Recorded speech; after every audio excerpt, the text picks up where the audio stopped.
جو اکیلا و یکتا ساری کائنات کا خالق و مالک اور رازق ہے۔ ان گنت اور لا تعداد درود و سلام ہو امام کائنات، ہادی کائنات، محسن کائنات اور مرشد کائنات جناب محمد رسول اللہ صلی اللہ علیہ وآلہ وسلم پر، کہ جنہوں نے ہر قسم کی تکلیف برداشت کر کے ہم تک اللہ عز و جل کا پورا اور کامل و مکمل پیغام پہنچا دیا۔ آج کے خطبہ جمعۃ المبارک میں انشاءاللہ العزیز سیدنا ابراہیم علیہ السلام نے جو دعائیں کی ہیں اللہ تعالیٰ کی بارگاہ میں، اور اللہ تعالیٰ نے وہ دعائیں قرآن بنا دی، اور ہمارے لیے ان میں بہت بڑا سبق ہے، ایک لیسن ہے، رہنمائی ہے، انشاءاللہ العزیز اس حوالے سے گفتگو ہوگی۔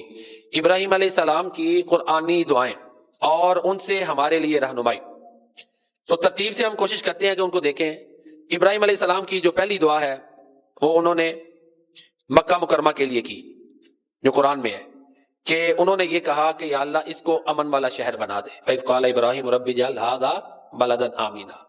ظاہر ہے امن والا شہر انہوں نے اسی لیے اس کو کہا تھا کیونکہ اللہ کا گھر وہاں پر خانہ کعبہ انہوں نے تعمیر کیا تھا، اور جو عبادت کرنے والے لوگ ہوں گے ان کے لیے پرامن ماحول چاہیے۔ ان کا مقصد یا اس کے پیچھے جو نیت تھی وہ یہ تھی کہ لوگ یہاں پر امن کے ساتھ آ کر اے اللہ آپ کی عبادت کریں۔ اللہ اکبر ہیں انبیاء کے دیکھیں نا نیتیں، کہ لوگ تیری بندگی کریں، پرامن ماحول ہو، کیونکہ خوف اور خطرے والے ماحول میں اس طرح بندہ توجہ انہماک کے ساتھ عبادت نہیں کر پاتا۔ تو لہٰذا اس میں بھی دیکھیں کہ وہ ماحول مانگا جس میں اللہ کی عبادت صحیح طریقے سے ہو سکے، یہ دعا کی، اور ساتھ ہی کا وَارْزُقْ أَهْلَهُ مِنَ الثَّمَرَاتِ، جو یہاں رہیں ان کو پھلوں کا رزق دینا، وافر رزق ہو، ماحول بھی پرامن ہو اور رزق کی بھی فراوانی ہو۔ ساتھ ایمان کی قید لگائی، اللہ تعالیٰ نے فرمایا قال ومن کفر، جو کفر بھی کرے گا اس کو بھی رزق ملے گا، اس میں امینڈمنٹ کر دی۔ تو یہ ابراہیم علیہ السلام کی دعا ہے جو اللہ نے قرآن بنائی، کہ اللہ سے عبادت کی توفیق مانگنا، عبادت کے لیے پرامن ماحول مانگنا، اس کے لیے فراخی مانگنا، فارغ وقت مانگنا، یہ اس اشارے کنارے سے ہمیں سمجھ میں آ رہا ہے۔ اسی طرح جب ابراہیم علیہ السلام نے خانہ کعبہ تعمیر کیا، باپ بیٹے نے مل کر اللہ کا گھر بنایا، تو یہ بہت بڑا ایک نیک عمل تھا جو سیدنا ابراہیم علیہ السلام اور ان کے بیٹے اسماعیل علیہ السلام نے کیا۔ باپ بیٹے نے مزدور اور معمار کا کام کیا، اللہ اکبر۔ اور جب خانہ کعبہ تعمیر کیا تو اللہ کی بارگاہ میں دعا کیا کی؟ ربنا تقبل منا انک انت السمیع العلیم، اے ہمارے رب ہم سے یہ عمل ہمارا قبول کرنا، بے شک تو سننے والا جاننے والا ہے۔ تو یہاں سے یہ سبق ملا کہ جب ہم عبادت کریں، نیک عمل کریں، تو ساتھ یہ دعائیں بھی کریں کہ یا اللہ اس کو اپنی بارگاہ میں قبول فرمانا۔ یہ سبق ملا ہے اللہ کے گھر کا عمل۔ اور ایک اور بات ہے، بعض عمل ہوتے ہیں خفیہ، وہ بندہ جانتا ہے یا اللہ تعالیٰ جانتا ہے۔ بعض اعمال ہوتے ہیں بڑے ظاہر ہوتے ہیں، جیسے میں نے حفظ کیا ہے جی قرآن کے حافظ، ظاہر ہے نا۔ اسی طرح کوئی مسجد بنا دے، ظاہری عمل ہے، سب کو پتا چلتا ہے مسجد بنی ہے۔ مدرسہ بنا دے، فلٹر لگا دے، یا کوئی اور رفاہ کے عامہ کا کام کر دے، اس میں زیادہ ضرورت ہوتی ہے دعاؤں کی کہ اللہ اس کو قبول فرمائے، ہے نا۔ یہ تربیت کی گئی ہے۔ اب انہوں نے اللہ کا گھر بنایا تو اس میں یہ کہا، ویلیو تو تبھی ہے نا کہ اللہ کی بارگاہ میں قبول ہو۔ دنیا میں بندہ بڑے بڑے کام کر لیتا ہے، وہ سارے نام دنیا تک ہی ہیں، مرنے کے بعد وہ پوزیشن نہیں ہوتی۔ ہاں جسے اللہ قبولیت دے، جسے اللہ قبولیت دے دے، عزت دے دے۔ ابراہیم علیہ السلام نے دعائیں بھی کی ہیں۔ مرتے ہی بندے کا نام نہیں ہوتا، میت کو لے آئے، ڈیڈ باڈی کو، نام تو ختم ہو جاتا ہے۔ تو لہذا جب ہم نیکی ایسی کریں جو عام نیکی ہو تو دعائیں کریں کہ مرنے کے بعد بھی اس کا فائدہ ہو۔ اصل ٹارگٹ وہی ہونا چاہیے۔ تو یہ میری اور آپ کی اور سب کی تربیت ہے اس میں، کہ جو کام لوگوں کو سامنے نظر آتا ہو کہ یہ نیک کام، اچھا کام ہے، لوگ تعریفیں کریں گے، اس میں زیادہ دعاؤں کی ضرورت ہے کہ اللہ اپنی بارگاہ میں قبول فرمانا۔ یہ نہیں کہ بعد دنیا کی تعریفیں ہی مل جائیں، وہ تو پھر کوئی ثواب نہیں، وہ کیا ہے، کچھ بھی نہیں ہے۔ دنیا کی زندگی تو فانی، آج گئے ختم۔ میں بھی بڑے ایسے ہوں گے جن کو اپنے دادے یا پردادے کی قبر کا بھی پتہ نہیں کدھر ہے، یہ تو حال ہے۔ لہذا آخرت، اصل آخرت ہونا چاہیے ایسی نیکی جو عام ہو۔ یہ تربیت کی گئی دعا کے ذریعے میری اور آپ کی۔ ابراہیم علیہ السلام نے اللہ کا گھر بنایا، کتنا بڑا عمل ہے، بطور مزدور بنایا۔ یہ بھی نہیں کہ بس جگہ تعین کی، کام والے لگا دیے، خود مزدوریاں کی، خود کام کیا۔ پھر کہتے ہیں ربنا تقبل منا، اے ہمارے رب ہم سے یہ عمل قبول فرما۔ اسی طرح اس کے ساتھ ساتھ یہ بھی دعاؤں میں ملتا ہے، اپنے لیے اور اپنی اولاد کے لیے دعائیں کرتے رہیں، مایوس ہو کے بد دعائیں نہ دیں، دعائیں کریں۔ اللہ نے کہا کہ اے ابراہیم ہم آپ کو امام بنائیں گے، فوراً کہا یا اللہ میری اولاد میں سے بھی، ومن ذریتی، اچھا یہ اللہ کا گھر بنایا جہاں یہ دعائیں کی کہ یا اللہ یہ قبول کرنا، ساتھ کیا کہا؟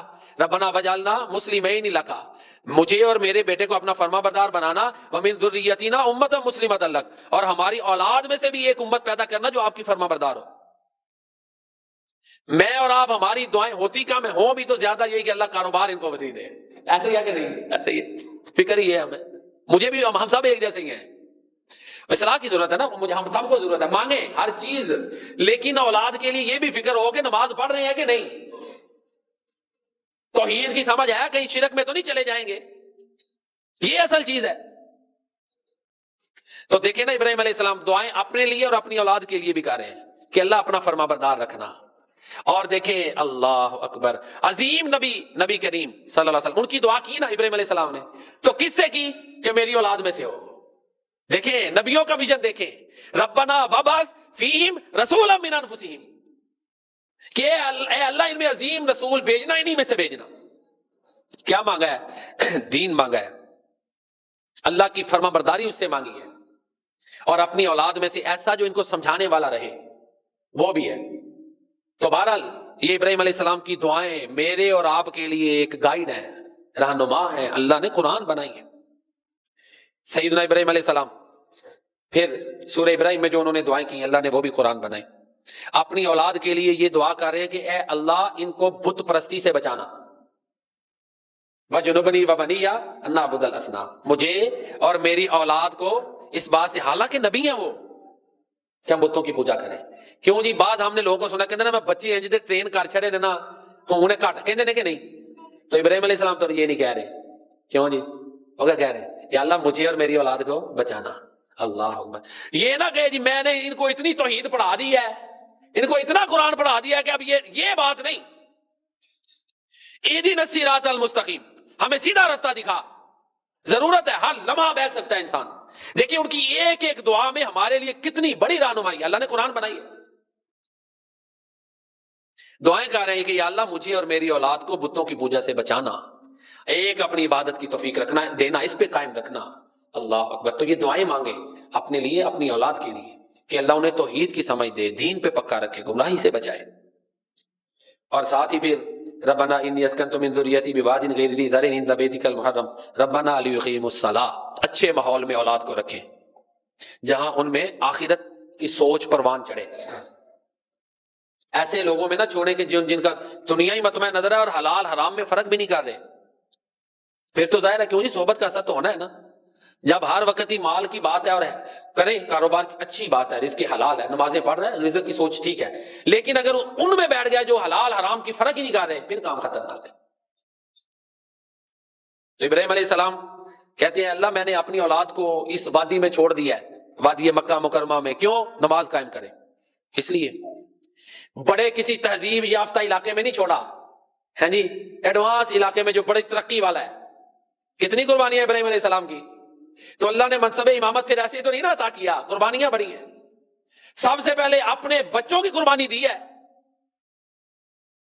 وادی مکہ مکرمہ میں کوئی گھر ہی نہیں تھا، بیوی اور اسماعیل علیہ السلام کو چھوڑا، کیوں؟ سورہ ابراہیم پڑھ لیں، نماز قائم کریں، تیری بندگی کریں، اور پھر ساتھ دعائیں بھی کر رہے ہیں، باپ ہے نا، دعائیں بھی کر رہے ہیں۔ فَجْعَلْ أَفْئِدَةً مِّنَ النَّاسِ تَهْوِي إِلَيْهِمْ، لوگوں کے دلوں کو ان کی طرف مائل کر دینا۔ اس میں یہ بھی ہے کہ لوگوں کی ضرورتیں ان سے وابستہ کرنا، یہ لوگوں کے پاس چل کے نہ جائیں، لوگ ان کے پاس آئیں، اور اللہ نے واقعی زمزم کی شکل میں ایسے کیا کہ نہیں کیا؟ وَارْزُقْهُم مِّنَ الثَّمَرَاتِ لَعَلَّهُمْ يَشْكُرُونَ، باپ کی رمق ہے، اے اللہ ان کو وافر رزق بھی دینا، تیری بندگی میں لگے ہوئے ہیں۔ اللہ اکبر، تو یہ ابراہیم علیہ بنا دی۔ اور ربی جعلنی جو نماز میں پڑھتے ہیں سلام پھیرنے سے پہلے، ابراہیم علیہ السلام کی دعا ہے، ربی جعلنی مقیم الصلاۃ، اے اللہ مجھے نماز قائم کرنے والا بنا، میری اولاد کو، ربنا تقبل دعا، اے اللہ میری دعا قبول کر۔ ادھر کیا کہا ہے؟ ہمارے رب ہمارا نیک عمل قبول کر، ادھر کہا کہ اے ہمارے رب ہماری دعا قبول کر۔ تو اللہ سے دعائیں کریں کہ اللہ ہماری دعائیں بھی قبول کرے، یہ نہ ہو کہ وہ دعائیں، حالانکہ ابراہیم علیہ السلام کی دعا قبول ہونی تھی، وہ نبی تھے، یہ میرے اور آپ کے لیے رہنمائی ہے۔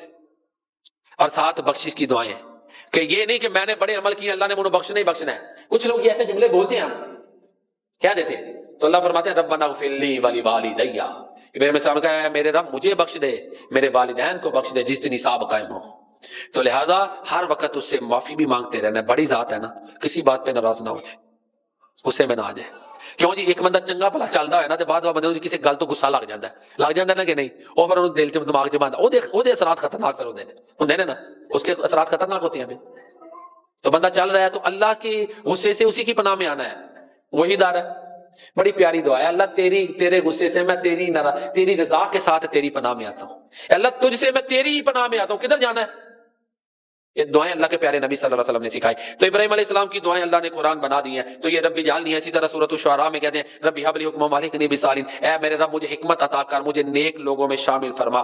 ربی حب لی حکما والحقنی بالصالحین واجعلنی لسان صدق فی الاخرین, پچھلے لوگوں میں میرا جو ہے نا سچائی کے ساتھ ذکر باقی رکھنا. واجعلنی من ورثۃ جنت النعیم, مجھے جنت النعیم کا وارث بنانا.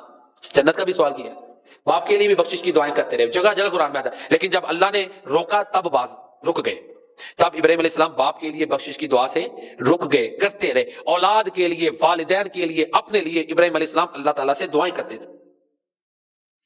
لمبا عرصہ اللہ تعالیٰ نے سیدنا ابراہیم علیہ السلام کو دعا جو اولاد نہیں دی, ایسے ہی ہے نا, لمبا عرصہ اولاد نہیں دی.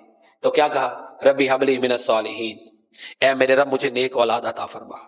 ان میں یہ بھی ہے استقامت کہ اللہ کے در سے جڑے رہنا ہے. یہ نہیں ایک دفعہ مانگا ہے, 2 دفعہ 3 دفعہ, چند ہفتے گزرے, مہینے گزرے ہے تو نہیں میں نے تو اتنی دفعہ مانگے اللہ نے دیا ہی نہیں. جو تاریخی روایات ہیں وہ 85 سال سے زیادہ ان کی ایج تھی جب اللہ تعالیٰ نے انہیں اسماعیل علیہ السلام عطا کیے. تو عام طور پہ تو 25-30 سال میں شادی, کتنا عرصہ گزر گیا, 40 سال کا دورانیہ بنتا ہے تقریباً, بلکہ اس سے بھی اوپر. اولاد نہیں, لیکن اللہ کا در نہیں چھوڑا. تو یہ ہے اللہ کے در سے چمٹے رہے. اور پھر یہ بھی نہیں بات لوگ کہتے ہیں یا اللہ اولاد دے پاویں جنج دی مرضی دے, یہ بھی نہیں مانگ, کیونکہ اولاد کی آزمائش بہت بڑی ہے. انسان ہے کمزور ہے. یہ معمولی سے انگلی ہے نا, ادھر ہی ناخن میں ریشہ پڑ جائے تو کیا پوزیشن ہو, معمولی سی تکلیف نہیں ہم برداشت کر سکتے, بڑے کمزور ہیں. لہذا یہ بھی سبق ملا کہ اللہ سے مانگنی ہے تو نیک اولاد, تاکہ اولاد جو ہے نا فتنہ نہ بنے. خلاصہ گفتگو یہ ہے کہ ابراہیم علیہ السلام کی دعائیں ہمارے لیے رہنما ہیں. کوشش کرنی چاہیے کہ ہمیں یہ دعائیں یاد ہوں اور انہی لفظوں کے ساتھ ہم اللہ تعالیٰ سے مانگے. اگر نہیں یاد تو ہم نے اللہ تعالیٰ سے مانگنا ہے. جو اللہ سے مانگے اللہ اس سے راضی ہوتے ہیں, جو نہیں مانگتا اللہ تعالیٰ اس سے ناراض ہوتے ہیں. اللہ تعالیٰ مجھے اور آپ کو ان لوگوں میں شامل فرمائے جو اللہ تعالیٰ کی بارگاہ سے مانگیں اور اللہ ان سے راضی ہو. آمین یا رب العالمین. جزاکم اللہ خیر.